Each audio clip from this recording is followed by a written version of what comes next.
Olá, seja bem-vindo a este projeto chamado Católicos Voltem para Casa. Em alguns minutos eu pretendo, com você, dissertar sobre um argumento, sobre um assunto que é de grande interesse para quem crê e para quem não crê, para quem é católico e para quem não é católico. Qual a relação entre a Igreja Católica Apostólica Romana e a salvação? Esse argumento tem muita relevância porque não poucas pessoas sustentam a seguinte tese: eu aceito Jesus Cristo, mas não aceito a Igreja Católica. Eu concordo com a doutrina de Jesus, mas não concordo com a doutrina da Igreja Católica. Eu acredito na salvação que só Jesus Cristo é capaz de me dar. Só Jesus Cristo salva. Jesus salva e a Igreja não salva. Você já ouviu isso? É uma tese muito interessante. Eu digo interessante porque suscita interesse em algumas pessoas. E sedutora, porque algumas pessoas, diante dessa insistência, desse chavão constantemente repetido, só Jesus Cristo salva, só Jesus Cristo salva, só Jesus Cristo salva, acabam concluindo: Jesus sim, não preciso da igreja. Igreja é algo perfeitamente secundário, descartável, acessório, quando muito é interessante. Vou lá quando eu quiser. Eu posso me dar ao luxo de dizer, rezo em casa, procuro Jesus sozinho, etc, etc. Pois bem, é preciso frequentar a igreja para se salvar? Qual a relação que existe entre Jesus Cristo e igreja? Pode alguém se salvar sem a igreja? E essas questões suscitam outras. É possível que alguém se salve sem nunca ter ouvido falar de Jesus Cristo? E alguém conhecendo Jesus Cristo e sabendo que a igreja foi instituída por ele, pode conseguir a salvação? A questão da salvação fora da Igreja Católica Apostólica Romana, ela é possível? Penso que essa introdução talvez desperte o interesse de você que acabou de acessar o nosso portal e está vendo esse primeiro de alguns vídeos que nós oferecemos para você, para a sua família, para os seus amigos. E queria convidá-lo com uma mente aberta no sentido positivo, que você se dispusesse comigo a procurar na Palavra de Deus respostas para essas questões. Para nós compreendermos o valor de uma pessoa, a importância de uma pessoa, o lugar de uma pessoa na nossa vida, o seu valor, o seu preço, é muito importante que nós a conheçamos. No seu presente, mas também no seu passado. Alguém, antes de decidir namorar com outra pessoa, ou noivar com ela, ou casar com ela, é conveniente não apenas conhecê-la, mas procurar saber um pouco do seu passado, da sua origem. O mesmo se aplica à igreja. Os argumentos que nós expusemos, nós trataremos de todos eles um pouco mais à frente. Porque agora eu queria propor a você um longo percurso desde as origens da igreja para nós compreendermos o lugar que ela ocupa na salvação que foi trazida, que foi oferecida por nosso Senhor Jesus Cristo. O pano de fundo será sempre este: a relação entre Jesus Cristo e a igreja. E eu queria, neste primeiro momento, enfocar 3 assuntos. A Igreja Católica, quando ela foi projetada, a Igreja Católica, quando foi prefigurada, e a Igreja Católica, quando foi preparada. Projeto, prefiguração e preparação. Antes de começar a construir um edifício, qual é o primeiro passo que os arquitetos, que os engenheiros precisam fazer? Um projeto. Nós pretendemos chegar àquilo, mas é preciso projetar. É o primeiro passo. Primeira pergunta, então. Onde nasceu o projeto da Igreja Católica? Houve algum esboço? Houve alguma planta baixa, por assim dizer? Os primórdios da Igreja Católica Apostólica Romana estão onde? Remontam a que ponto da história? A resposta é dada pelo Catecismo da Igreja Católica. Sabem onde está o projeto da Igreja Católica? Não está no tempo. Está na eternidade. Deus Todo-Poderoso quis a Igreja Católica antes que o mundo fosse criado. Há um texto magistral do Catecismo da Igreja Católica que explica isso muito bem. O querer de Deus está nele e ele é eterno. Pois bem, a eternidade precede o tempo. Antes do tempo existe a eternidade. E na eternidade está Deus, porque Deus é eterno. E no ser de Deus está o querer de Deus. Aquilo que Deus concretizou, aquilo que Deus realizou, aquilo que Deus operacionalizou no tempo, já estava no seu coração, no seu desígnio, antes que o mundo fosse criado. Convido você a ler comigo esse texto magistral da Igreja Católica sobre esse argumento. O Eterno Pai, que pelo libérrimo e insondável desígnio da sua sabedoria e bondade, criou o universo, decidiu elevar os homens à participação da vida divina, para a qual todos convida em seu Filho. E aos que creem em Cristo, decidiu convocá-los na Santa Igreja. Esta família de Deus constituiu-se e realizou-se gradualmente ao longo das etapas da história humana, segundo as disposições do Pai. De fato, a Igreja prefigurada já desde o princípio do mundo e admiravelmente preparada na história do povo de Israel e na antiga aliança, foi constituída no fim dos tempos e manifestada pela efusão do Espírito Santo e será gloriosamente consumada no fim dos séculos. Catecismo da Igreja Católica, número 759. Esse texto trata de alguns argumentos muito importantes para a nossa fé, para o assunto em questão, para a relação entre Igreja Católica e salvação. Por que Deus cria? Qual a razão de Deus ter criado todas as coisas visíveis e invisíveis? A razão é uma só. Deus criou as coisas visíveis e invisíveis para que as criaturas pudessem conhecê-lo, amá-lo, adorá-lo, glorificá-lo, servi-lo e participar da sua vida. Ora, se Deus cria com a finalidade de salvar, Ele já tem uma intenção. Santo Tomás de Aquino diz que a finalidade é a primeira na ordem da intenção. E a criação é a última na ordem da execução. Primeiro, Deus tenciona.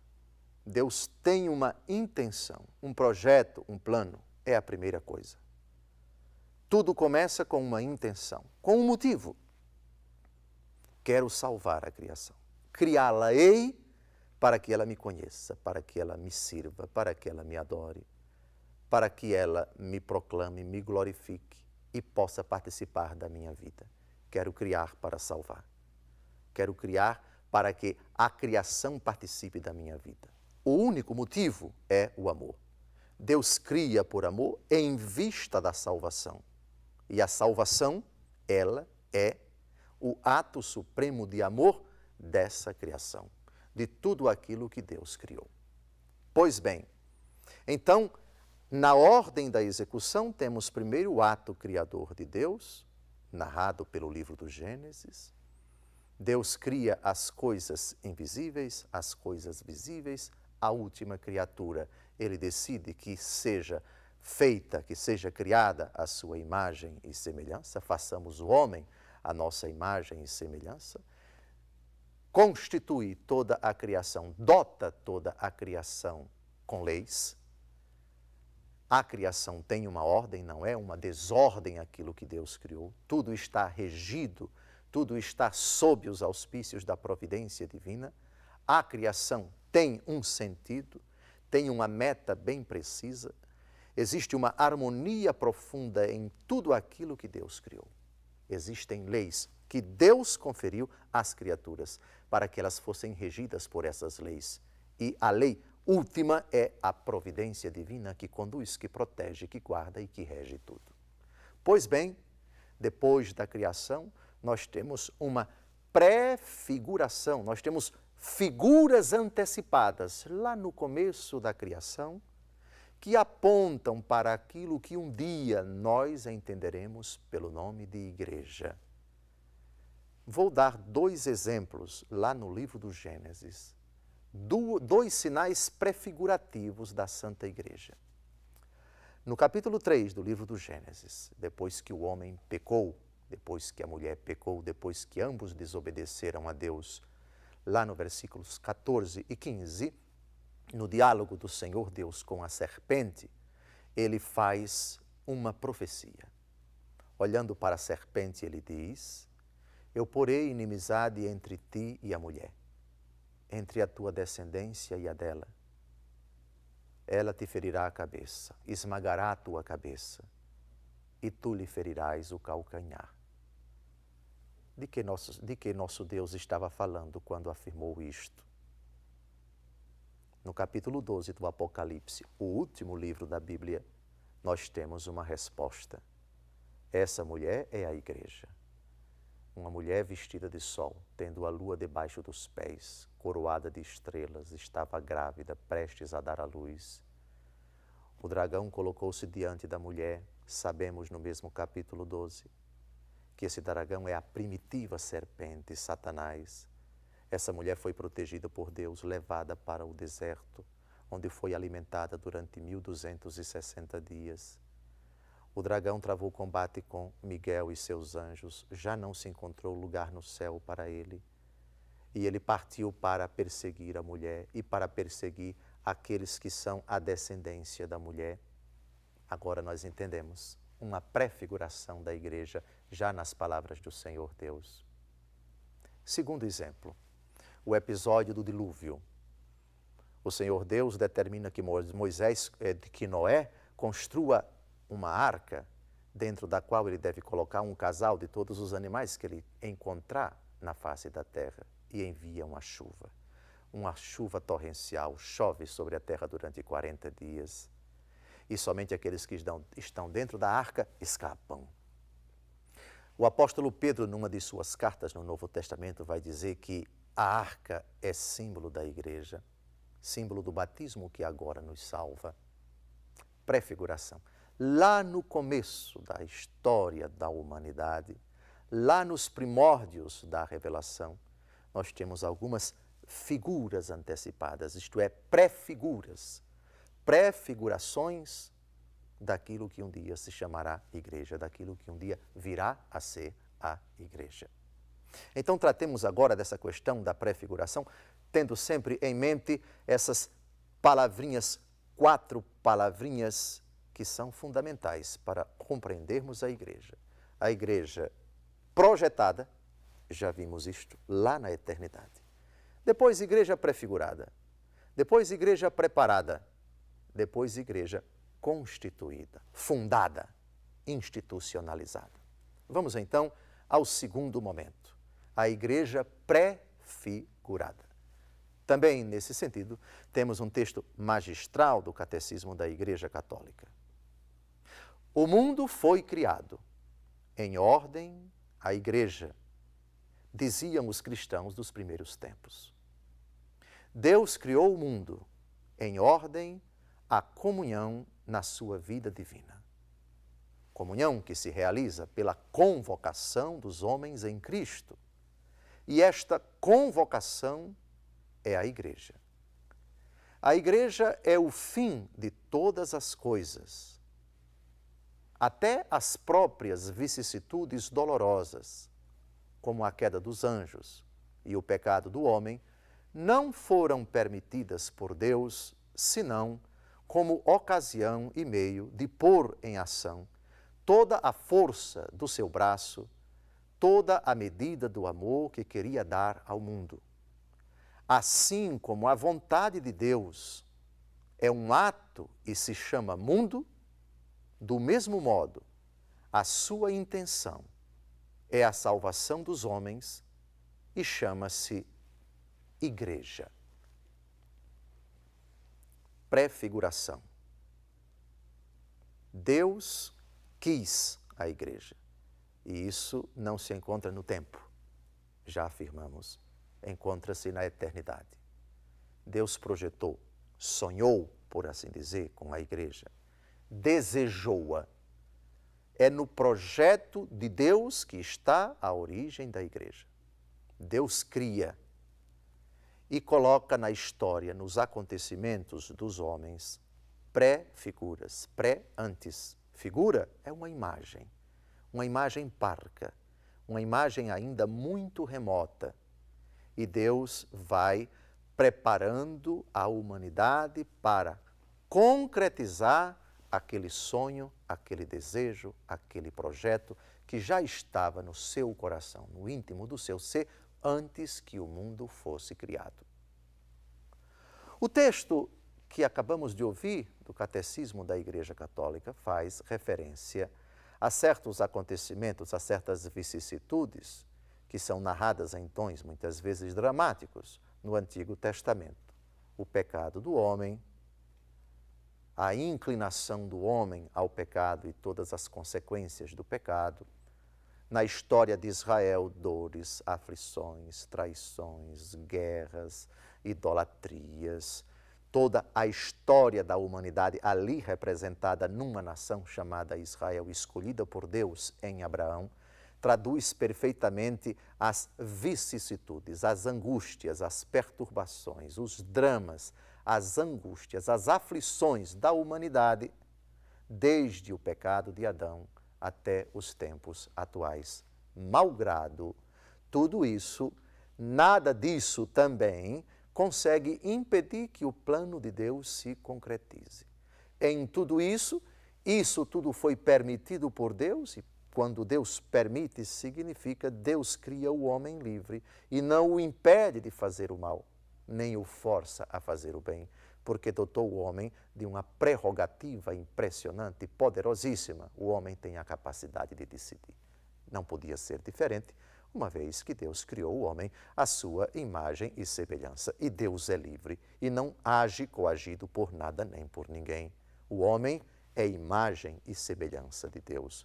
Portanto, em tudo isso, Deus respeita profundamente a, aspas, autonomia do homem, o poder que o homem tem de decidir, seja para o bem, seja para o mal, de reger, de conduzir a si e aos outros, seja para a felicidade ou para a infelicidade.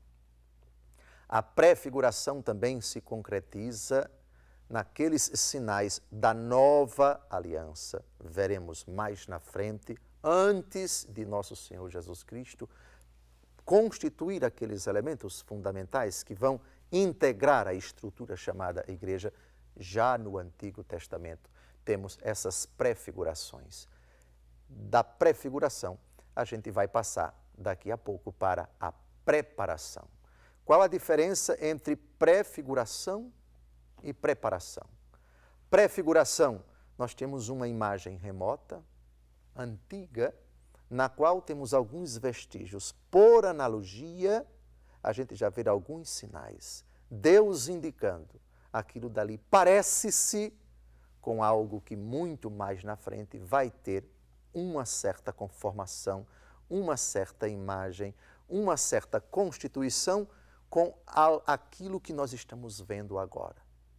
Por exemplo, Israel atravessando a pé enxuto o Mar Vermelho, símbolo do batismo. Israel saindo do cativeiro do Egito para a terra onde jorra leite e mel, a imagem, a passagem de Cristo da morte para a ressurreição, Páscoa. E tantos outros sinais prefigurativos. A antiga aliança pautada nas tábuas da lei. Lembra isso, aquilo que nosso Senhor Jesus Cristo diz: eu vos dou um novo mandamento, amai-vos uns aos outros como eu vos amei. No Antigo Testamento temos o cordeiro imolado, que é comido no dia de Páscoa. Isso é prefiguração do Cristo, o Cordeiro de Deus que tira o pecado do mundo. Na Antiga Aliança nós temos o culto, no qual o sacerdote oferece um animal irracional e derrama o seu sangue como vítima de expiação dos pecados do povo. Isso é prefiguração do Cordeiro de Deus que tira o pecado do mundo, que vai derramar o seu sangue, o Filho de Deus, na cruz, etc. No próximo bloco, no próximo vídeo, eu convido você a fazer essa aventura de, à luz do Antigo Testamento, enfocar, tratar desse assunto, a igreja preparada. Deus a projetou e Deus a prefigurou e agora Ele começa a preparar a igreja. Grave bem essas 4 palavras-chave até a constituição da igreja. Igreja projetada, igreja prefigurada, igreja preparada, igreja constituída, igreja fundada. Até lá.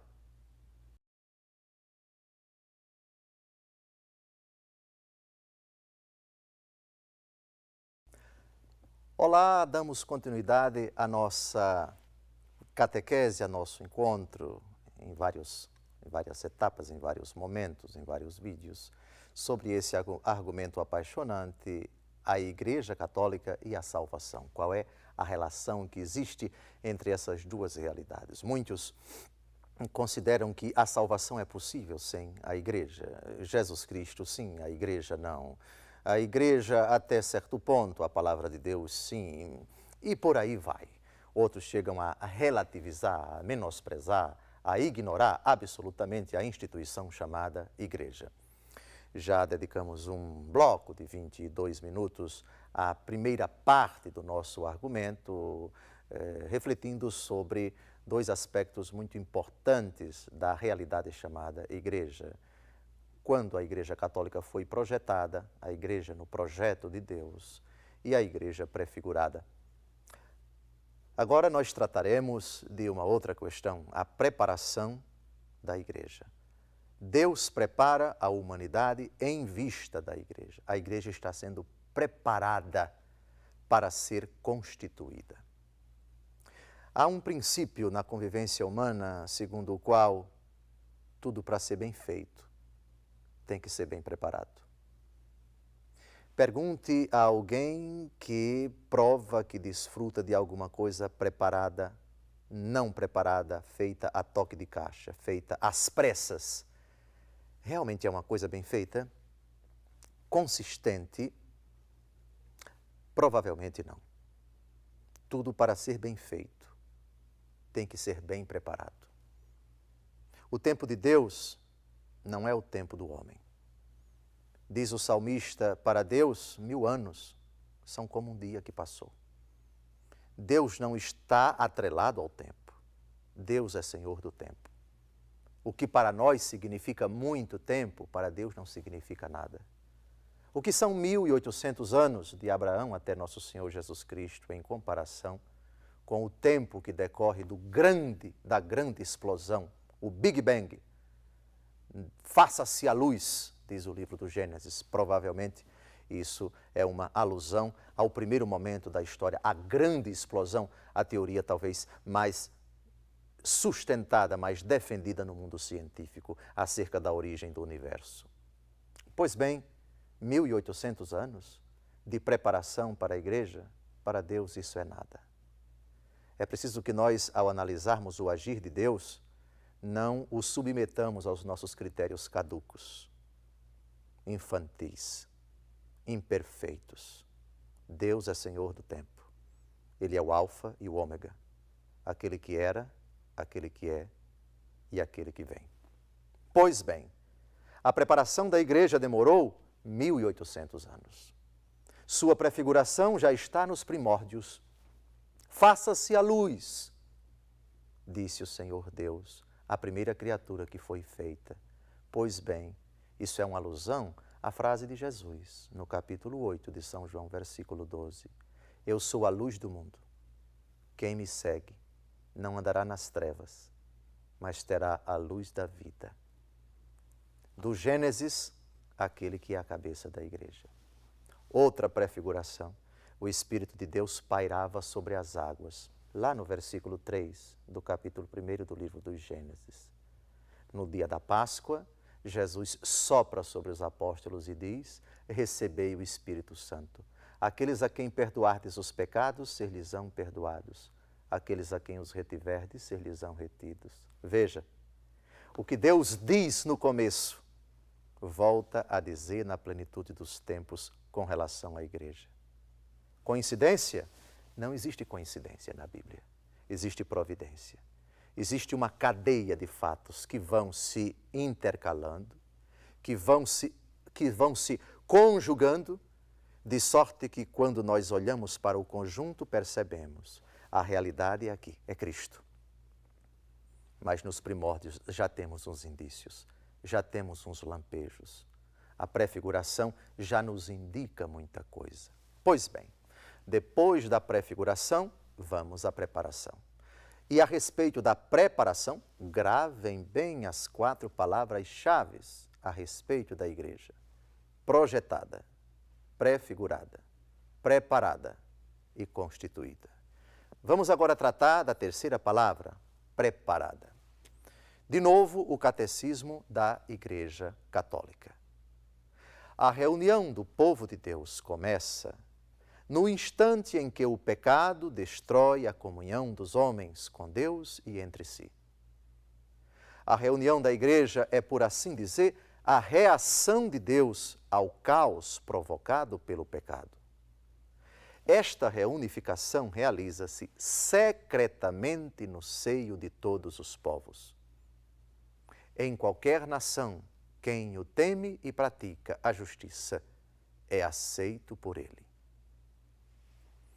Esse texto dos Atos dos Apóstolos, capítulo 10, versículo 35, é fundamental para nós compreendermos que depois do pecado, imediatamente após a desobediência dos nossos primeiros pais, Adão e Eva, naquela frase que já comentei no vídeo anterior, porém inimizade entre ti e a mulher, entre a tua descendência e a dela, ela esmagará a tua cabeça e tu lhe ferirás o seu calcanhar, já é o indício, a reação de Deus. Agora ele já começa a pôr em ato aquilo que ele havia projetado desde toda a eternidade. Curioso, fantástico, sedutor, maravilhoso. Do mal cometido pelo homem, Deus Todo-Poderoso vai tirar um bem maior. Isso nos faz lembrar Romanos capítulo 8, versículo 28. Deus coopera em tudo para o bem daqueles que o amam. Santo Agostinho vai chamar o pecado original de feliz culpa, porque graças a esse pecado veio um tão grande Redentor. Pois bem, a reação de Deus é imediata, porém inimizade entre tua descendência e a dela.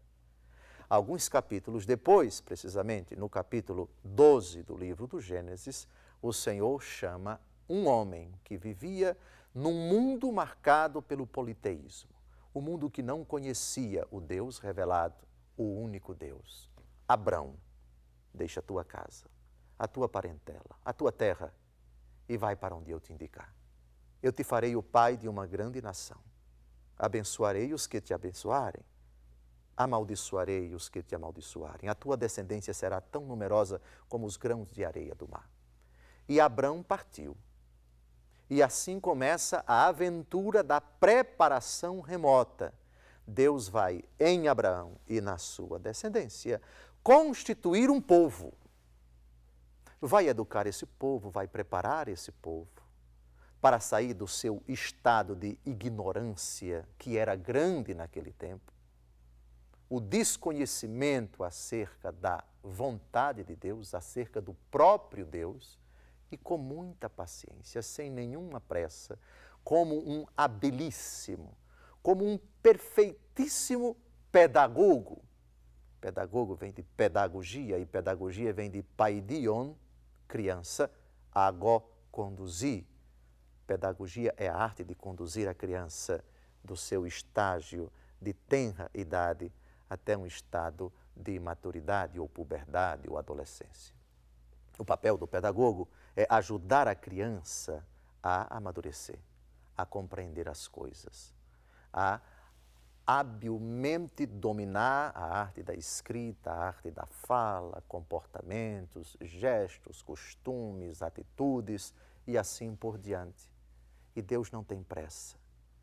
E para isso ele leva em conta a mentalidade rude, a mentalidade própria do tempo desse povo chamado Israel, mentalidade hoje inadmissível aos critérios atuais. Pensemos, por exemplo, no princípio, na lei do talião, dente por dente, olho por olho. Ah, mas isso é inadmissível. Como é que nós podemos admitir isso nos dias de hoje, ou à luz do próprio Novo Testamento? Amai-vos uns aos outros como eu vos amei. E Jesus disse, amai os vossos inimigos. É inaceitável esse princípio do Antigo Testamento, a lei do talião, matar as pessoas, etc. Alto lá, devagar. O pedagogo sabe perfeitamente disso. E sabe que não se muda a cabeça de uma pessoa da noite para o dia. E sabe que não se muda a mentalidade de um povo da noite para o dia. Deus não tem pressa. Nós é que somos apressados. Nós é que queremos circunscrever o pensar e o agir de Deus segundo os nossos critérios imaturos, humanos, de pensar e de agir. Por isso, Deus pacientemente vai tirando o povo desse estado rude, desse estado, digamos, desumano, inumano, de brutalidade, de vingança, de guerra, etc., até a plenitude dos tempos, que é o próprio Jesus Cristo. Pois bem, Abraão gera Isaque, Isaque gera Jacó, Jacó gera os seus filhos, que se tornam depois os 12 patriarcas das 12 tribos de Israel. 12! Gravem bem esse número, porque na plenitude dos tempos, Jesus vai chamar para estarem consigo, não 13 ou mais, não 11 ou menos, apenas 12 apóstolos. Reparem a prefiguração. O Senhor quis que Jacó, que litigou com o anjo e teve o seu nome mudado para Israel, tivesse 12 filhos. 12. Os chefes, os patriarcas das 12 tribos de Israel. Lá no Apocalipse, o número dos eleitos, simbolicamente, será 144 mil. Atos dos Apóstolos, capítulo 7. 144 mil? O que isso significa? É a simbologia de 12 vezes 12 vezes 1000. 12 tribos do Antigo Testamento, 12 apóstolos do Novo Testamento. 1000, um número que significa grande quantidade. Nada acontece por acaso. E Deus vai estabelecendo pacientemente os alicerces, a estrutura, o substrato que vai um dia ser utilizado por nosso Senhor Jesus Cristo lá na frente, na Constituição. Lembrem-se, projeção, prefiguração, preparação e constituição. Primeiro Deus projeta, depois prefigura, depois prepara, depois constitui. Estão entendendo? Ótimo, muito bom. Pois bem, de Abraão para Isaque, de Isaque para Jacó, de Jacó para as 12 tribos de Israel. Depois temos o episódio do Egito, escravidão, perda da liberdade, da autonomia, prefiguração do pecado, da vida de trevas, a humanidade sujeita ao poder das trevas, sujeita a Satanás, às suas ardilosas e astuciosas perfídias, de sedução, de engano, de engodo, de embuste. Pois bem, depois de muitos anos no Egito, Deus suscita um homem, Moisés, que cresce no seio da corte. E depois comovido pelo sofrimento dos hebreus, solidariza-se com eles, mata um soldado egípcio, é denunciado, é ameaçado de morte, foge para as montanhas. É chamado por Deus para libertar o povo.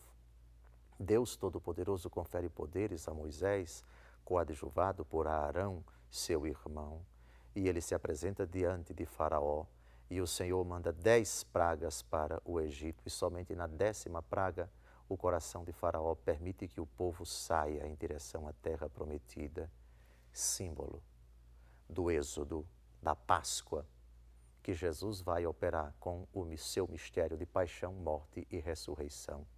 Depois, Israel, 40 anos no deserto, 40, que tem relação também com os 40 dias que Jesus passou no deserto sem comer e sem beber, símbolo daquele sofrimento, daquela purificação. Durante esse período, Israel murmura contra o Senhor, é castigado duramente. O episódio do maná, o episódio da murmuração das águas de Massa e de Meriba.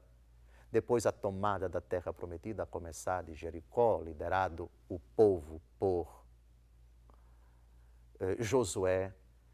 Moisés, por ter murmurado contra o Senhor, por ter duvidado do Senhor no episódio das águas de Massa e de Meriba, não entra na terra prometida, contempla do Monte Moriá, do Monte Nebo, que fica nas proximidades de Jericó, hoje atual Jordânia, mas não entra na terra prometida, e a conquista da terra vai acontecendo aos poucos. Primeiro Jericó e depois a outra cidade, depois aquela outra e depois aquela outra. Até que no tempo do rei Davi já temos uma terra inteiramente propriedade de Israel, a divisão da terra. E depois da morte de Salomão, filho de Davi, a terra é dividida, o cisma, desaparece o reino do norte alguns anos depois, o reino do sul sucumbe e desaparece no ano 586 com Nabucodonosor, e essa nação miserável por ter desobedecido a Deus, por ter ofendido ao Senhor, por não ter ouvido a voz dos profetas, por não ter sido fiel às cláusulas da aliança, vai passar por um período de humilhação, de provação numa terra distante, às margens dos rios de Babilônia. Nos sentávamos chorando com saudades de Sião. Ó, se eu de ti, Jerusalém, eu me esquecer, que a minha boca resseque, que a minha língua fique colada ao meu paladar. Deus sempre promete estar do lado do povo. Deus nunca abandona o seu povo, não cessa de manifestar a sua solicitude, a sua compaixão, a sua misericórdia em favor do povo. Deus é um eterno apaixonado pelo povo, se identifica como um esposo apaixonado pela esposa, que por sua vez sempre se prostituiu, sempre quis vender o seu corpo, sempre quis praticar a idolatria. Deus, porém, jamais deixou de amar esse povo. Uma série de acontecimentos trágicos e também gloriosos, uma oscilação de momentos de intimidade com Deus e de rejeição a Deus. Deus Todo-Poderoso, porém, até quando castiga, até quando pune, até quando adverte, revela sempre a sua imensa bondade, a sua tremenda compaixão para com esse povo que jamais é abandonado por Deus.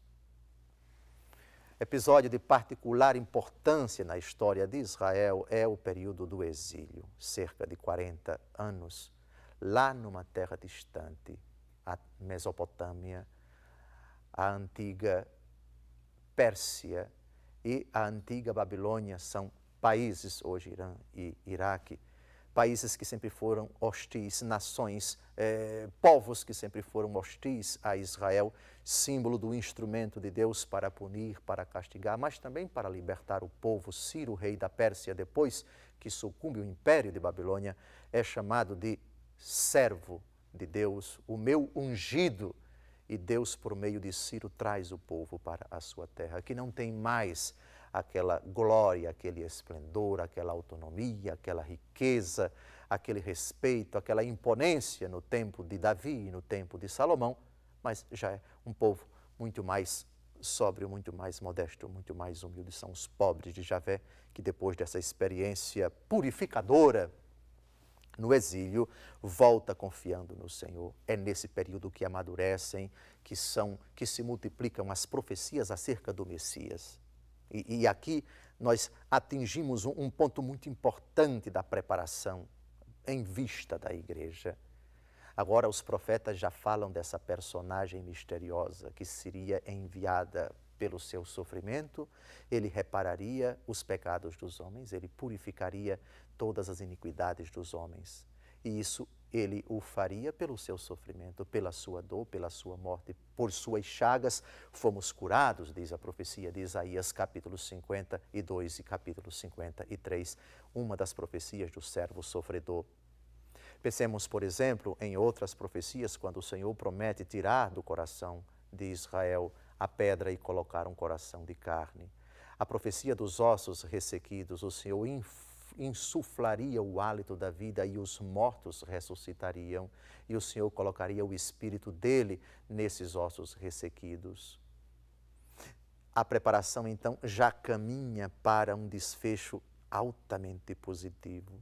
Pensemos, por exemplo, a profecia de Isaías no capítulo 11, quando ele diz, eis que a Virgem conceberá e dará à luz um filho, e ele será chamado Emanuel. O Messias se chamará Deus conosco. No capítulo 11 da profecia de Isaías, o que citamos agora foi Isaías 7,14. Na profecia do capítulo 11, o Senhor Deus diz que um rebento surgirá de Jessé e sobre ele repousará o Espírito do Senhor, o Espírito dos 7 dons. Na profecia de Isaías, capítulo 61, nós temos um texto que foi citado pelo próprio Jesus Cristo. O Espírito do Senhor repousa sobre mim porque Ele me ungiu, Ele me enviou para evangelizar os pobres, para anunciar um ano da graça do Senhor. Jesus, no capítulo 4 do Evangelho segundo Lucas, pega esse texto, lê esse texto e depois ainda diz, hoje se cumpriu esta profecia que acabais de ouvir. Nada acontece por acaso. Quando a gente lê o Antigo Testamento à luz do Novo, a gente percebe, mas tudo converge. Mas as profecias foram precisas. Estava tudo profetizado. Deus preparou a igreja. Os indícios estão no Antigo Testamento. É muita coisa que converge, de sorte que não permite que nós concluamos que houve coincidência, foi fruto do acaso. Acaso coisa nenhuma. Projetada, prefigurada e preparada. No próximo vídeo, nós vamos tratar da quarta palavra acerca da igreja, constituída. Até agora, a igreja projetada, a igreja prefigurada, a igreja preparada. Convido você a assistir o próximo vídeo, a igreja fundada por nosso Senhor Jesus Cristo.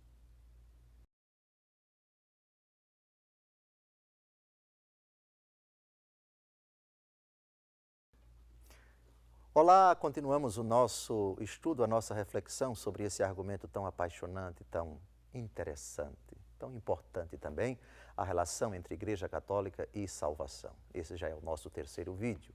No primeiro, nós falamos da Igreja Católica projetada, querida, sonhada, desejada por Deus desde toda a eternidade. Depois falamos da Igreja prefigurada, desde a criação do mundo e no Antigo Testamento.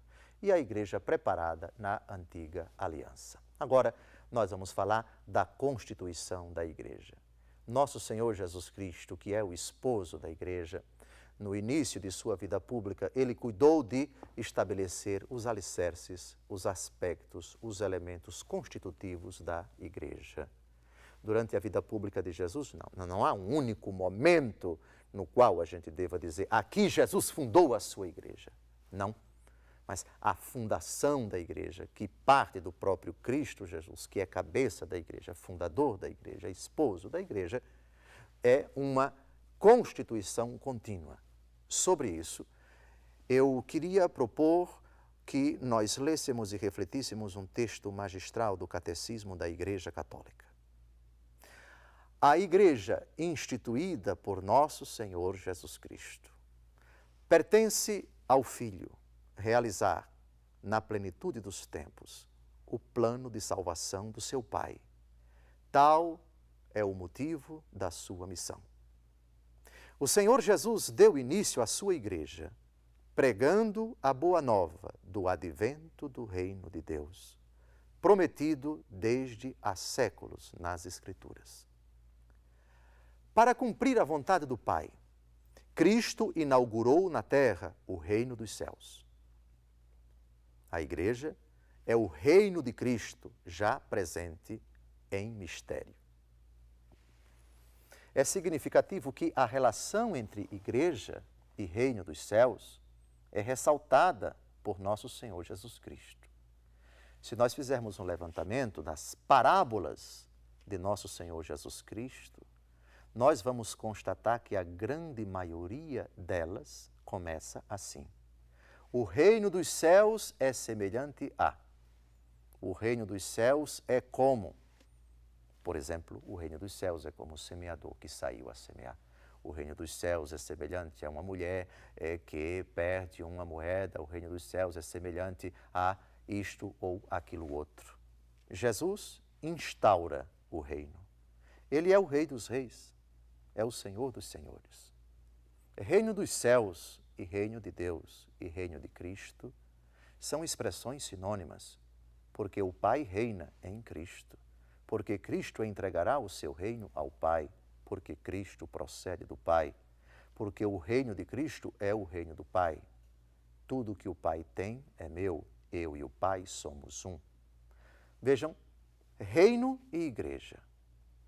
Alguns hereges dizem, Jesus pregou o reino, mas veio a igreja.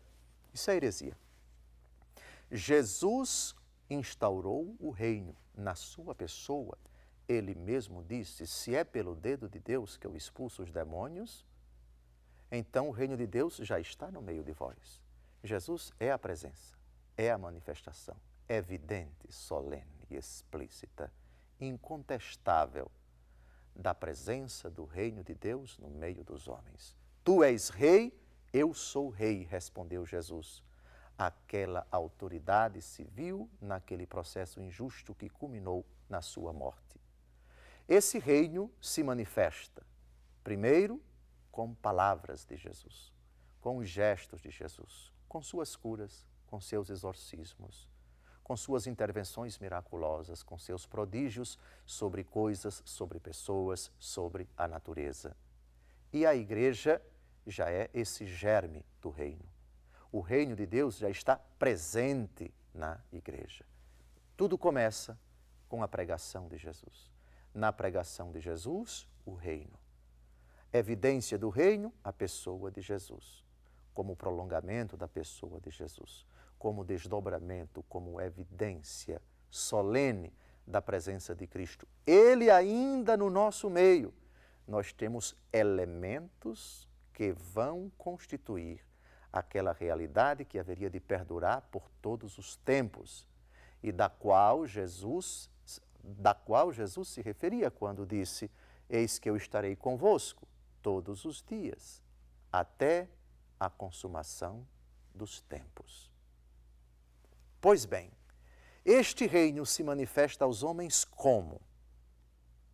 Quais os sinais do reino de Deus durante a vida pública de Jesus e nos tempos atuais? Responde a esta questão também o Catecismo da Igreja Católica, nesse texto magistral, leiamos. Este reino manifesta-se aos homens na palavra, nas obras e na presença de Cristo. Acolher a palavra de Jesus é acolher o próprio reino. O germe e começo do reino é o pequeno rebanho daqueles que Jesus veio congregar ao seu redor e dos quais ele próprio é o pastor. Eles constituem a verdadeira família de Jesus. Aqueles que assim juntou em redor de si, ensinou uma nova maneira de agir, mas também uma oração própria. Que curioso e que bonito também a relação entre Jesus e reino e entre reino e igreja. Jesus é anunciador do reino, mas também a manifestação do reino. Onde está Jesus? Aí está o reinado de Deus no meio dos homens. Rei dos reis e Senhor dos senhores é um título que o Apocalipse atribui muito justamente ao Senhor. Quem aceita Jesus, aceita sua palavra. Ocorre que sua palavra é a respeito do reino, essencialmente a pregação de Jesus é tornar os homens conhecedores da maior prova do amor do Pai pelos homens. Ele mesmo que disse: tanto Deus amou o mundo que enviou o seu Filho, para que todo aquele que nele crê não pereça, mas tenha a vida eterna. O texto do Catecismo da Igreja Católica fez alusão, ainda há pouco, à oração. Até na oração o reino está presente. Quando o homem ora, o reino deve ser exaltado, deve ser dignificado, deve ser colocado num ponto especialíssimo da oração do cristão. Reparem se essa categoria aparece no Pai Nosso. Pai nosso que estás nos céus, santificado seja o vosso nome. Venha a nós o vosso reino. O reino está presente constantemente. Ele é onipresente nos atos, nos gestos, nas palavras, nos milagres, nos exorcismos, nos prodígios, na intenção. É uma prioridade na vida de Jesus. E esse reino vai ser evidenciado nessa família que Jesus constitui, neste rebanho que vai circundar a pessoa de Jesus, em torno dele, e esse é o seu propósito, esse é o seu projeto. João capítulo 12, versículo 32. Quando eu for elevado da terra, atrairei todas as coisas a mim. O reino, portanto, tem como finalidade, tem como prioridade colocar Cristo no centro. Ele é o centro. Ele é a meta, ele é o objeto da pregação, levar os homens ao conhecimento da verdade. Ele mesmo disse, João capítulo 12, versículo 32, conhecereis a verdade e a verdade vos libertará. João capítulo 8, versículo 32, conhecereis a verdade e a verdade vos libertará. Pois bem, a verdade é Cristo, e Cristo confiou à igreja a responsabilidade de levar aos homens essa mesma verdade. Em Lucas, capítulo 10, versículo 16, Jesus diz: quem vos ouve, a mim ouve. Quem vos rejeita, a mim rejeita. Reparem que não dá para dissociar até agora, vocês estão acompanhando bem, não dá para dissociar Jesus de sua pregação. E não dá para dissociar a pregação de Jesus do reino. E não dá para dissociar o reino da igreja. As coisas caminham. As coisas estão intimamente interligadas. Se supõem e se exigem reciprocamente. Por isso, aquela colocação no início do primeiro vídeo, Jesus sim e a igreja não, começa a ruir, começa a desmoronar. Vejamos outro texto que mostra como Jesus vai dotando, vai estabelecendo aqueles elementos que serão imprescindíveis para a igreja após Pentecostes, a igreja que continuaria no tempo e no espaço a missão de Jesus Cristo. O Senhor Jesus dotou a sua comunidade de uma estrutura que permanecerá até ao pleno acabamento do reino. Temos, antes de mais, a escolha dos 12 com Pedro como chefe. Representando as 12 tribos de Israel, são as pedras do alicerce da Nova Jerusalém. Os 12 e os outros discípulos participam da missão de Cristo, do seu poder, mas também da sua sorte. Com todos estes atos, Cristo prepara e constrói a sua igreja. Então, sem pressa, durante 3 anos, o Senhor vai cuidando de instituir, de constituir esses elementos básicos. Não existe igreja sem hierarquia. Jesus chama os 12. Não existe igreja sem ministérios. Jesus chama para estarem consigo homens e mulheres, não apenas apóstolos, mas também discípulos. No Evangelho segundo Lucas, capítulo 8, versículos de 1 a 3, disse que o Senhor também se utilizava, o Senhor levava em conta, caminhavam com Nosso Senhor, acompanhavam Nosso Senhor, mulheres nobres, mulheres bem abastadas, mulheres muito bem providas financeiramente, e elas garantiam o sustento do grupo apostólico do próprio Nosso Senhor. Jesus faz alusão também aos sacramentos quando manda os apóstolos pregarem, ungirem os enfermos, expulsar os demônios. Quando ele prepara os apóstolos num tirocínio, Mateus capítulo 10, manda os 2 a 2, a missão dos 72, vão pelas vilas de Israel, preguem, curem, tomem cuidado se vocês forem bem recebidos, façam isso, se não forem recebidos, façam aquilo outro. Já há uma preparação à promessa da Eucaristia no capítulo 6 do Evangelho segundo João. O pão que eu hei de dar é a minha carne para a vida do mundo. Quem come minha carne e bebe meu sangue permanece em mim e eu nele, e eu ressuscitarei no último dia. O próprio Jesus, no início de sua vida pública, quis ser batizado nas águas do Jordão, já é a prefiguração do sacramento do batismo. No diálogo com Nicodemos, ele diz: necessário vos é nascer de novo, quem não nascer da água e do Espírito não poderá entrar no reino dos céus. Tudo já está sendo preparado. E Jesus instrui os apóstolos, quando ele se encontra a sós com eles, ele vai explicando o sentido das parábolas, ele já vai preparando-os, como que a dizer: olha, entre vocês não deve haver o que existe entre os homens, as autoridades tiranizam as nações, entre vocês não deve ser assim. Quem quiser ser o primeiro, seja o último, servo de todos. A exemplo do Filho do Homem, que não veio para ser servido, mas para servir e dar a vida em resgate de muitos.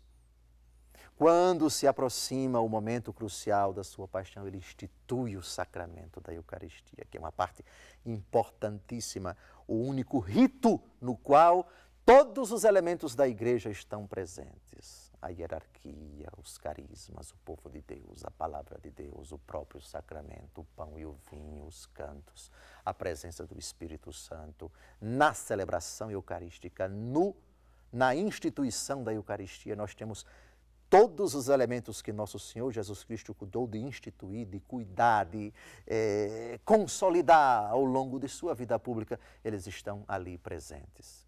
E, sem esquecer a sua Santíssima Mãe, que ele quis que fosse a mãe da igreja. Não por acaso ele vai dizer à igreja, representada por João, filho de Zebedeu, na cruz, Jesus agonizando, João capítulo 19, versículo 27. Eis aí a tua mãe. Tua mãe. Não existe igreja sem mãe, porque não existe Cristo sem mãe. E Cristo é cabeça da igreja, e não existe igreja sem Cristo. Se Maria é mãe de Cristo, cabeça, é mãe também do corpo, portanto, mãe da igreja. Mas que maravilha! Aos poucos, paulatinamente, não da noite para o dia, mas sem pressa, durante 3 anos, no seu discurso, nas suas instituições, Jesus prepara tudo. Agora é comigo, depois será com vocês. Mas eu estou preparando vocês para essa missão, a minha igreja. No capítulo 16 do Evangelho segundo Mateus, Jesus faz uma pergunta curiosa aos apóstolos. Em Cesareia de Filipe, que dizem os filhos do homem? Que dizem os homens acerca do Filho do Homem? Uns dizem que és Jeremias, outros dizem que és um dos profetas, outros dizem que és João Batista. E para vós, quem eu sou? Pedro se adianta e diz: tu és o Cristo, o Filho de Deus vivo. Aqui temos uma outra instituição. Na fé de Pedro, alicerçada na fé de Pedro, será edificada a igreja. Vejam as palavras de Jesus. Bem-aventurado és tu, Simão, filho de Jonas, porque não foi a carne nem o sangue que te revelaram isto, mas o meu Pai que está nos céus. E eu te declaro, gravem bem essa palavra, não é um verbo qualquer, é uma declaração. É um ato solene que torna claro aquilo que já estava no seu coração desde toda a eternidade. Tu és Pedro, e sobre esta pedra eu edificarei a minha igreja. E as potências do inferno não prevalecerão contra ela. Eu te darei as chaves do reino dos céus, de sorte que tudo o que ligares na terra será ligado nos céus, e tudo o que desligares na terra será desligado nos céus. Aqui não temos o momento fundante da igreja, temos a constituição de um dos elementos fundamentais da igreja, o primado do apóstolo Pedro. primado de honra e primado de jurisdição. Aqui temos o poder das chaves, conferido individualmente a Pedro, para que nele e nos seus sucessores ele perdurasse até a vinda do Senhor. E o poder de ligar e de desligar. Esse poder de ligar e desligar não foi dado apenas a Pedro, mas a toda a igreja, porque esse tema volta a aparecer no capítulo 18 do Evangelho segundo Mateus, 2 capítulos depois. Na Quinta-feira Santa, já sabemos a instituição da Eucaristia. No dia da Páscoa do Senhor, nós temos a instituição de um sacramento.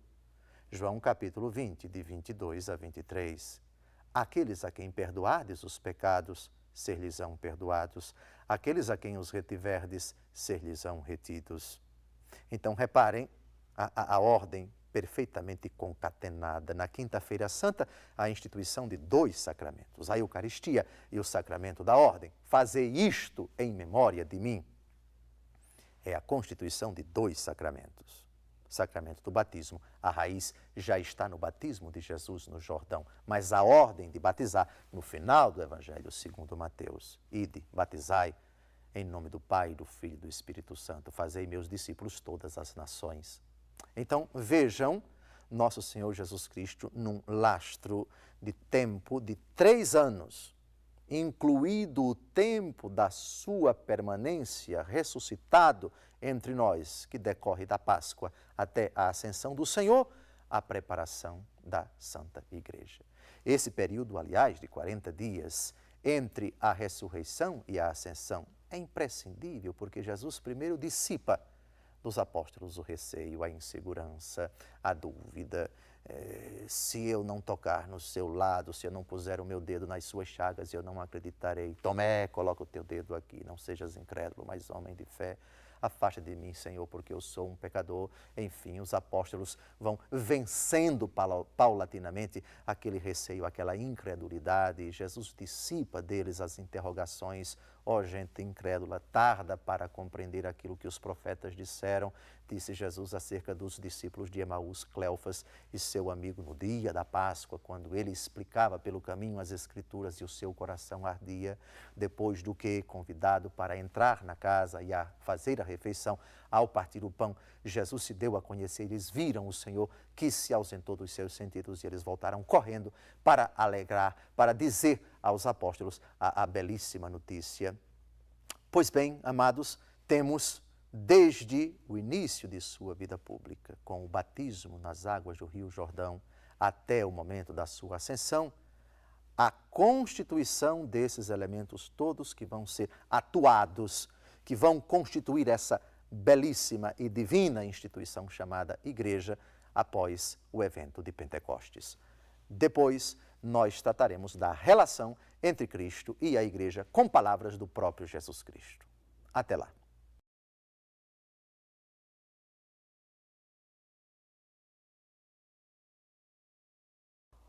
Olá, obrigado pela audiência, você que acompanha essa nossa reflexão distribuída em alguns vídeos sobre a relação entre a Igreja Católica e a salvação.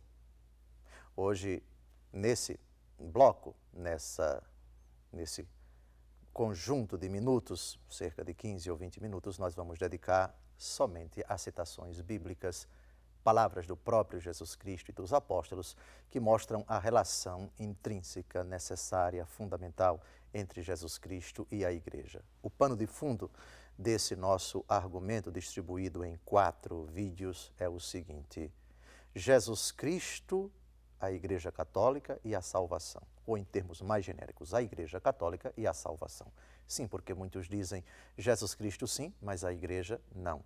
Eu aceito Jesus, mas não aceito a Igreja. Eu preciso de Jesus, mas não preciso da Igreja. Qual é a relação, o papel, a importância, o lugar da Igreja Católica na salvação? Pois bem, a pergunta fundamental que nós devemos fazer sobre o assunto é: o que Jesus pensa disso?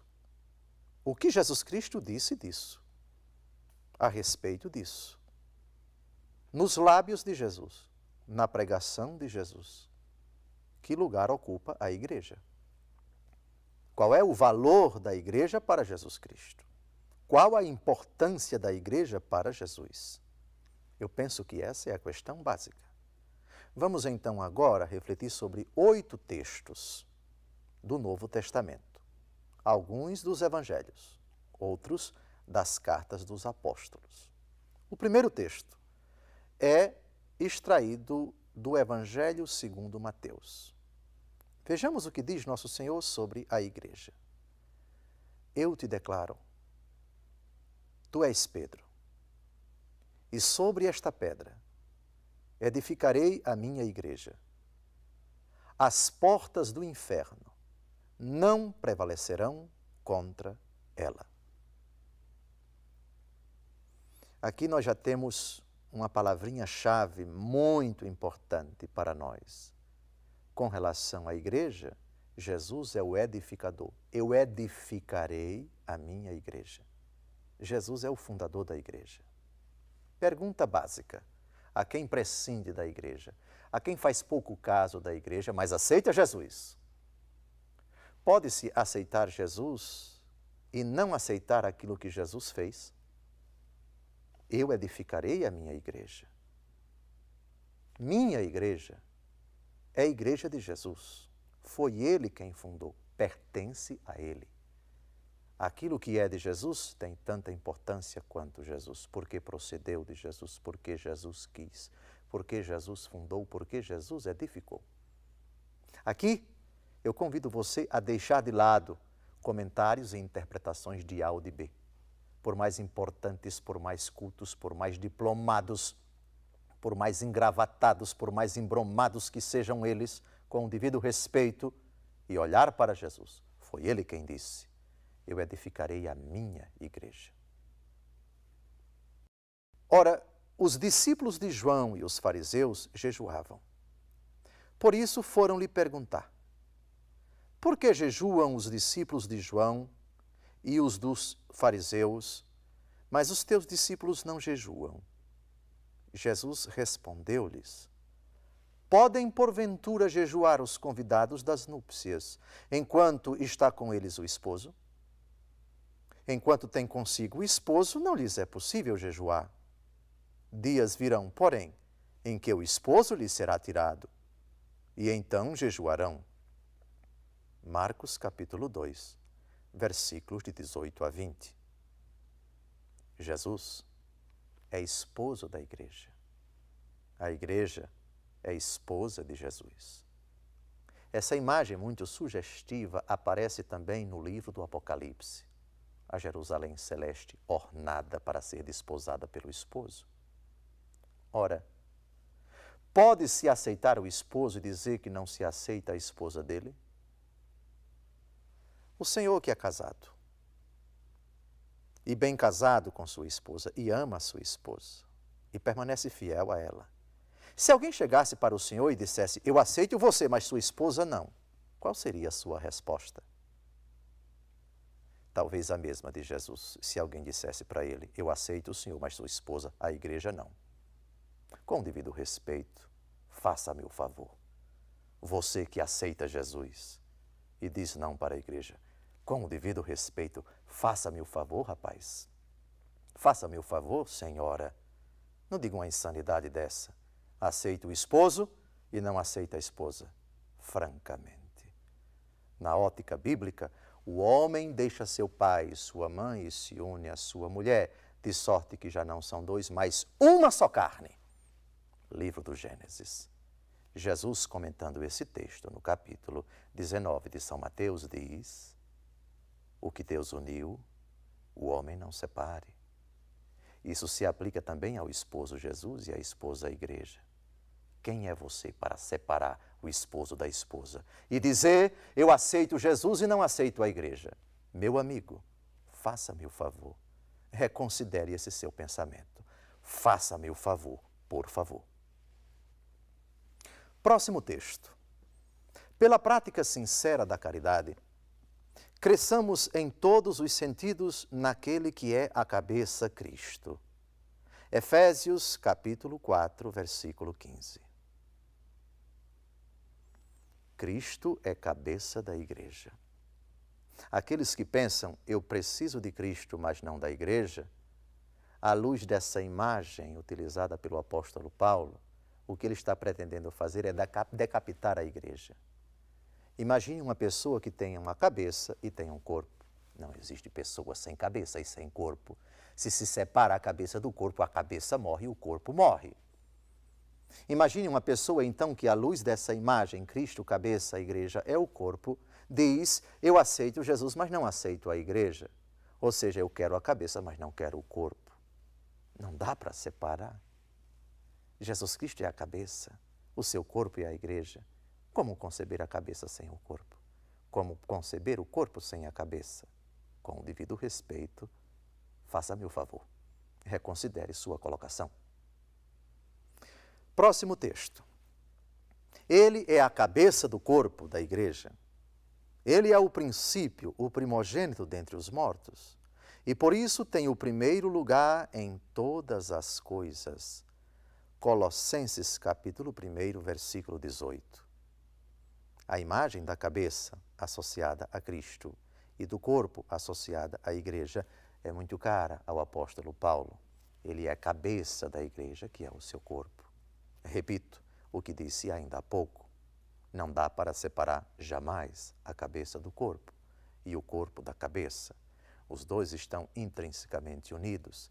Cristo quis ser cabeça da igreja. Portanto, Cristo quis associar a igreja a si, numa união quase que hipostática. Eu vivo, mas já não sou eu que vivo, é Cristo que vive em mim, diz o apóstolo Paulo numa frase que bem cabe, que bem se apropria, que bem se aplica a todos os integrantes da igreja. Próximo texto. Ninguém vos roube a seu bel prazer a palma da corrida, sob pretexto de humildade e culto dos anjos. Desencaminham-se estas pessoas em suas próprias visões e, cheias do vão orgulho de seu espírito materialista, não se mantêm unidas à cabeça, da qual todo o corpo, pela união das junturas e articulações, se alimenta e cresce conforme um crescimento disposto por Deus. Colossenses capítulo 2, versículos de 18 a 19. Todo o corpo se alimenta, depende da cabeça. Existe uma inter-relação profunda, tanto para ir quanto para voltar. Cristo quis, entre aspas, depender da igreja, porque desposou-a, porque deu a vida por ela, e porque, entre aspas, depende dela. Ide pelo mundo.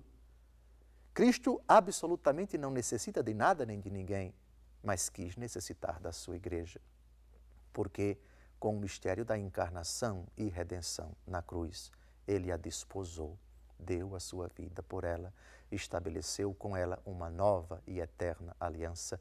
É um vínculo indissolúvel de fidelidade, de amor, de entrega, de reciprocidade. Próximo texto. E sujeitou a seus pés todas as coisas, e o constituiu chefe supremo da igreja, que é o seu corpo, o receptáculo daquele que enche todas as coisas, sob todos os aspectos.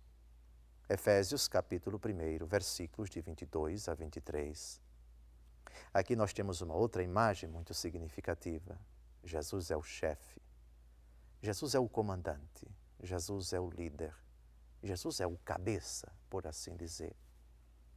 Pois bem, o Senhor quis liderar, o Senhor quis ser o cabeça, o Senhor quis ser o chefe. E aqueles que estão sob o comando do Senhor têm uma importância crucial, porque Ele o quis. Se Ele não quisesse comandar ninguém, se Ele achasse que fosse perfeitamente dispensável ter comandados, Ele não se autoproclamaria o chefe. Chefe no amor, evidentemente, chefe na doação, chefe como servo, chefe porque servo. Mas a igreja é chefiada pelo Senhor. Não se pode apenas tributar valor ao chefe e menosprezar os seus subordinados.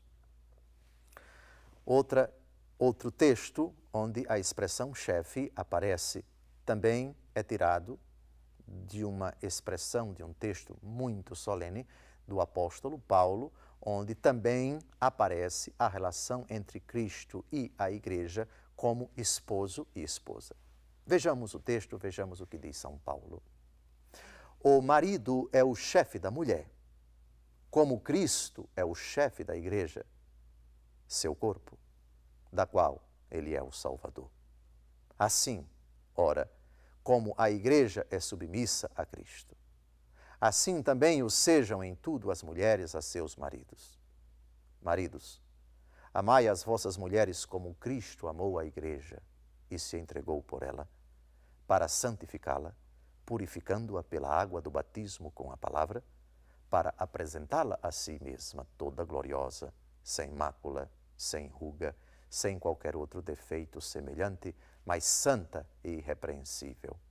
Assim, os maridos devem amar as suas mulheres como a seu próprio corpo. Quem ama a sua mulher, ama-se a si mesmo. Certamente ninguém jamais aborreceu a sua própria carne. Ao contrário, cada qual a alimenta e a trata como Cristo faz a sua igreja, porque somos membros do seu corpo. Este mistério é grande, quero dizer, com referência a Cristo e à igreja. Mas simplesmente fantástico o que São Paulo acaba de nos presentear. Jesus Cristo deu a vida pela igreja, morreu por ela, para apresentá-la ao Pai pura, sem mancha, sem mácula, perfeita.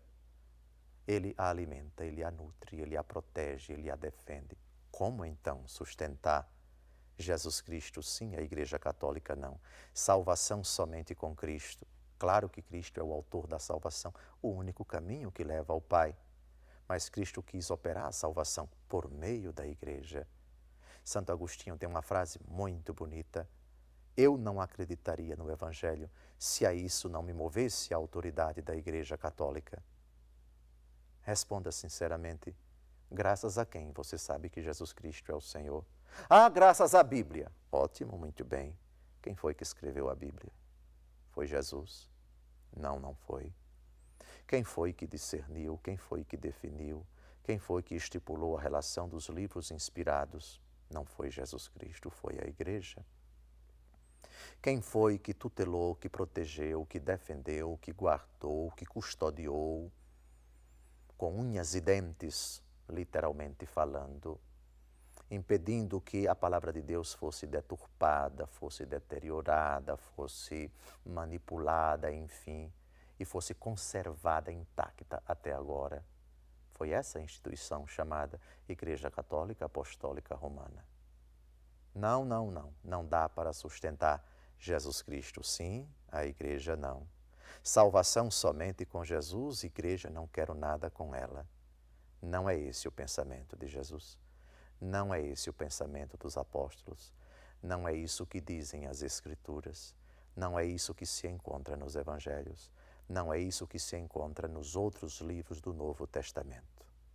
A Igreja Católica é imprescindível, é fundamental para a salvação, é instrumento, é germe do reino dos céus, já é início do reino, não é o reino pleno porque nela subsiste ainda o pecado, mas nela já há sinais desse reino que cresce, que avança, que se difunde, que é chamado a se estender por toda a face da terra, o reino já presente na Igreja, em germe, porque ela é a instituição querida por Deus antes que o mundo fosse criado, prefigurada, preparada e constituída pelo próprio Jesus Cristo. Ela continua no tempo e no espaço a ação de Jesus Cristo. Quem vos ouve, a mim ouve, quem vos rejeita, a mim rejeita.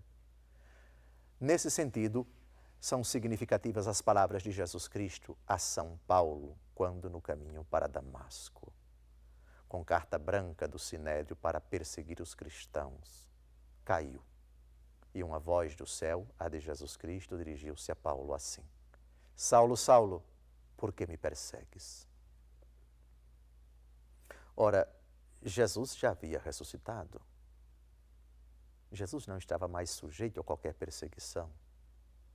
Jesus já se encontrava na dimensão gloriosa, ressuscitado, sentado à direita do Pai. Porque ele disse: Saulo, tu me persegues. Saulo estava perseguindo a Igreja de Cristo, os membros da Igreja de Cristo. Sabem por que Jesus Cristo disse isso?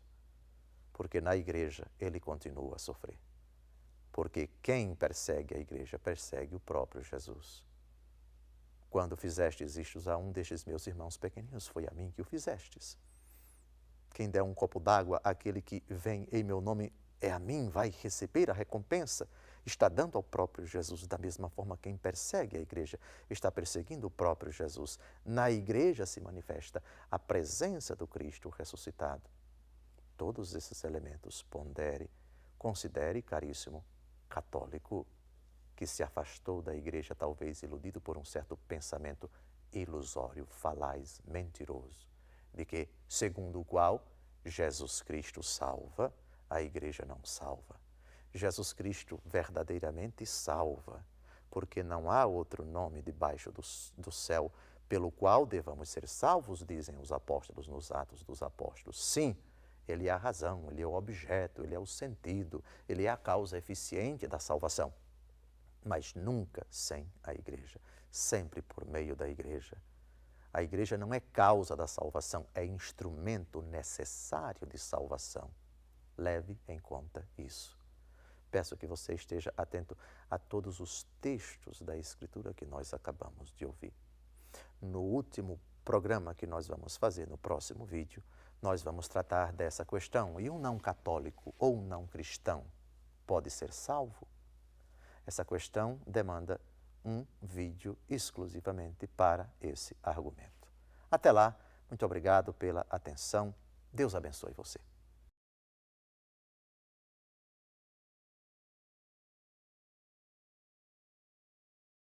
Olá, mais uma vez, aqui estamos reunidos para refletir, eu aqui sentado, você acompanhando pela internet, esse assunto tão fascinante que demandou 5 vídeos, este é o último, sobre esse argumento, a relação entre a Igreja Católica e a salvação.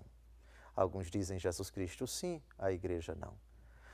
Para a salvação, apenas a minha relação com Jesus, eu não preciso da Igreja e por aí vai. E agora nós vamos tratar desse argumento, e ele pode ser colocado de uma forma bem simples, à guisa de pergunta. Um não católico ou um não cristão pode ser salvo? Ou será que nós devemos afirmar que somente os católicos podem conseguir a salvação? Os católicos já estão salvos? E alguém que não é católico ou deixou de frequentar a Igreja Católica pode se salvar? E aqueles que nunca ouviram falar do Evangelho podem conseguir a salvação? E quando essa ignorância é culpável, a pessoa pode se salvar? E quando a ignorância é inculpável, a pessoa pode se salvar? E aqueles que viveram antes de Cristo, nunca ouviram falar de Jesus, do seu Evangelho e muito menos da sua igreja, podem se salvar? E aqueles que conhecem Jesus Cristo, mas não aceitam a igreja, podem se salvar? Desse assunto tratou um documento muito importante do Concílio Vaticano II, o último concílio ecumênico da Igreja Católica. Concílio ecumênico é uma reunião solene de todos os bispos da Igreja Católica, espalhados em todos os continentes da Terra. Esse concílio aconteceu entre os anos de 1962 a 1965. 2 textos. Lumen Gentium é a Constituição Dogmática sobre a Igreja, número 14, e a Lumen Gentium, número 16. A Igreja responde a todas essas questões de forma muito eloquente. Vamos ao primeiro texto, Lumen Gentium, capítulo 14. O Sagrado Concílio volta-se primeiramente para os fiéis católicos. Fundado na Escritura e tradição, ensina que esta igreja, peregrina sobre a terra, é necessária para a salvação. Com efeito, só Cristo é mediador e caminho de salvação. E ele torna-se-nos presente no seu corpo, que é a igreja. Ao inculcar expressamente a necessidade da fé e do batismo, confirmou simultaneamente a necessidade da igreja, para a qual os homens entram pela porta do batismo. Pelo que, não se poderiam salvar aqueles que, não ignorando ter sido a Igreja Católica fundada por Deus, por meio de Jesus Cristo como necessária, contudo, ou não querem entrar nela, ou nela não querem perseverar. Vejam que o ponto de partida do concílio ecumênico é exatamente Cristo como autor da salvação. O único caminho que leva ao Pai. Ninguém vai ao Pai senão por Ele. Portanto, não existe salvação sem Cristo. Não existe um outro caminho para se chegar ao Pai senão por meio de Cristo. São Paulo, na 1 Timóteo, capítulo 2, versículos de 5 em diante, diz: há um só mediador entre Deus e os homens, Cristo Jesus, o homem. Mas esse texto não é o único. Cristo está associado indissoluvelmente à sua igreja, da qual ele é cabeça. E a igreja, por sua vez, é corpo de Cristo. Disso nós já tratamos no vídeo anterior. Ora, como é que o homem chega ao conhecimento da fé? Jesus, em Marcos 16:16, afirma: quem crê e for batizado será salvo. Crer. Como poderão crer se ainda não ouviram? E como podem ouvir se não houver quem pregue? E como pregarão se não forem enviados? Como é que se chega à obediência da fé? Como é que se crê em Jesus? São Paulo responde na carta aos Romanos, capítulo 10, a fé vem da pregação, e a pregação é a palavra de Cristo. E o mandato da pregação foi conferido à igreja.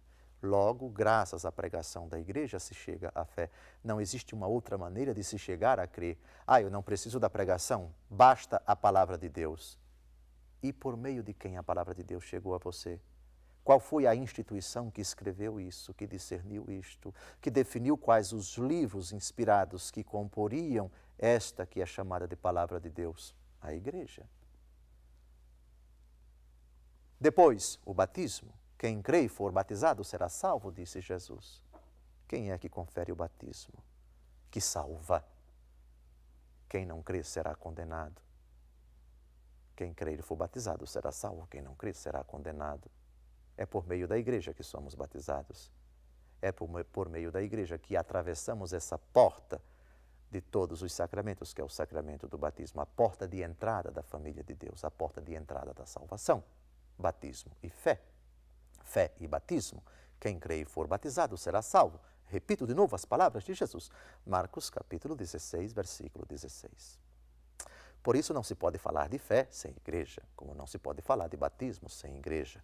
Duas realidades que Jesus considera imprescindíveis para a salvação. De novo, quem crer e for batizado será salvo.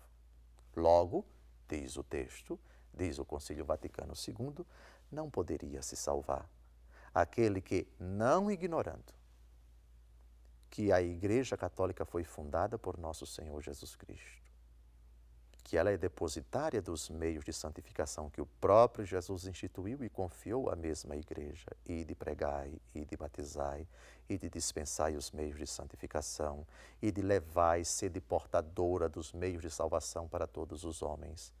Quem, sabendo que Jesus instituiu a Igreja, e sabendo que ela é dispensadora dos meios de salvação, não aceita a Igreja, se recusa a receber os meios de santificação oferecidos pela Igreja e se recusa a participar dessa mesma Igreja. Quem vos ouve, a mim ouve. Quem vos rejeita, a mim rejeita. Lucas, capítulo 10, versículo 16. Rejeitou a Igreja, está rejeitando o próprio Cristo. E isso não foi a Igreja quem disse, foi o próprio nosso Senhor Jesus Cristo. Portanto, é de extrema gravidade saber que Jesus fundou a Igreja, saber que a Igreja é a depositária dos meios de santificação, saber que por meio da Igreja se chega à obediência da fé, se crê em Jesus, graças à palavra que foi constituída pela Igreja, que é tutelada pela Igreja, que é palavra da Igreja, que é palavra protegida, defendida, explicada, perscrutada e proclamada pela Igreja. e que a mesma igreja foi querida por Cristo e que ela é instrumento necessário de salvação, é sacramento de salvação, e se recusa tal coração a aceitar esta instituição que foi querida por Deus, não é possível que essa pessoa se salve. De novo, Lucas 10,16, quem vos ouve, a mim ouve. Quem vos rejeita, a mim rejeita. E, finalmente, o último texto do Concílio Vaticano II, do capítulo 16, um outro texto também formidável acerca da salvação fora da Igreja Católica.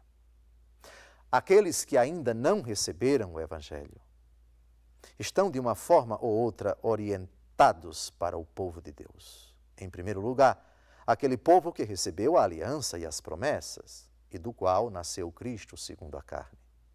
Povo que, segundo a eleição, é muito amado por causa dos patriarcas, já que os dons e o chamamento de Deus são irrevogáveis. Mas o desígnio de salvação estende-se também àqueles que reconhecem o Criador, entre os quais vêm, em primeiro lugar, os muçulmanos, que professam seguir a fé de Abraão e conosco adoram o Deus único e misericordioso, que há de julgar os homens no último dia.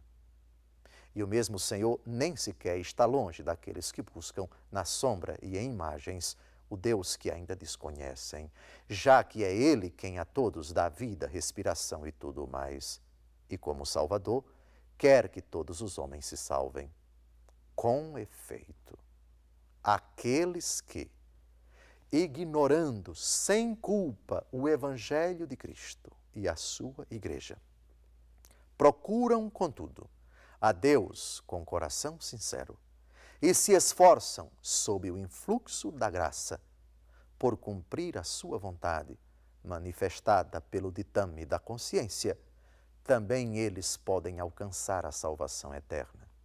Nem a divina providência nega os auxílios necessários à salvação àqueles que, sem culpa, não chegaram ainda ao conhecimento explícito de Deus e se esforçam, não sem o auxílio da graça, por levar uma vida reta. Depois de considerar nesse texto formidável as duas condições das duas outras religiões monoteístas e reveladas, a saber, o judaísmo e o islamismo, o concílio trata daqueles que, sem culpa, nunca ouviram falar do Evangelho. De fato, antes de Cristo, todos os integrantes da humanidade, sem culpa, nunca ouviram falar do Evangelho. Só existe Evangelho depois do mistério da encarnação, no tempo, há 2000 anos atrás. E depois, após o mistério da encarnação, o concílio contempla aquelas pessoas que, sem culpa, nunca ouviram falar do Evangelho, nem da existência da Igreja, nem da necessidade da Igreja.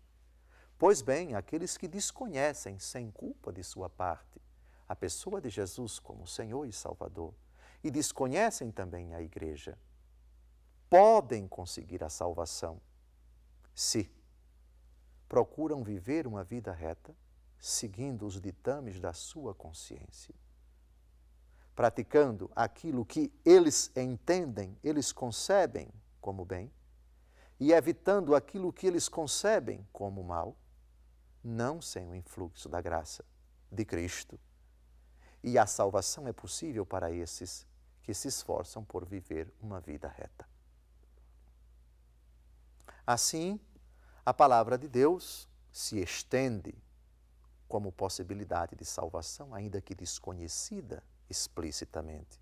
Para tantos homens, também esses podem alcançar a salvação, não sem o influxo da graça de Cristo. Se salvaram, foi pelos méritos de Cristo.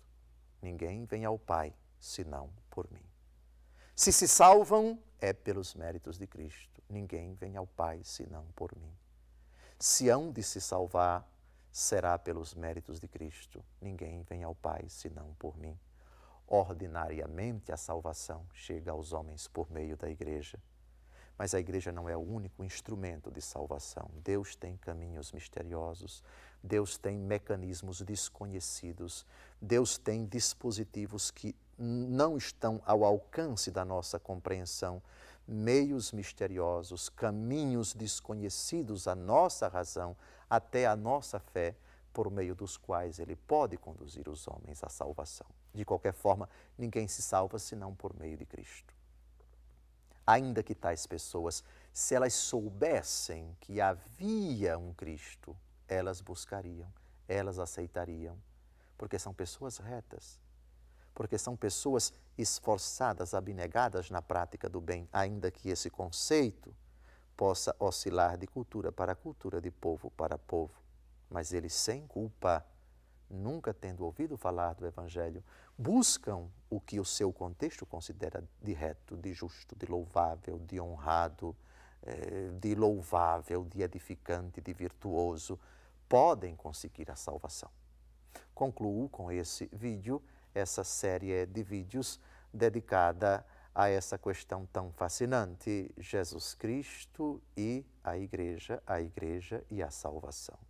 A Igreja Católica e o seu papel no processo de salvação, o processo de redenção, o desejo de Deus de salvar todos os homens, de levar todos os homens ao conhecimento da verdade. Desejo que, tendo refletido esses vídeos, você, católico afastado da Igreja, se aproxime dela. Ela abraça você com todo carinho.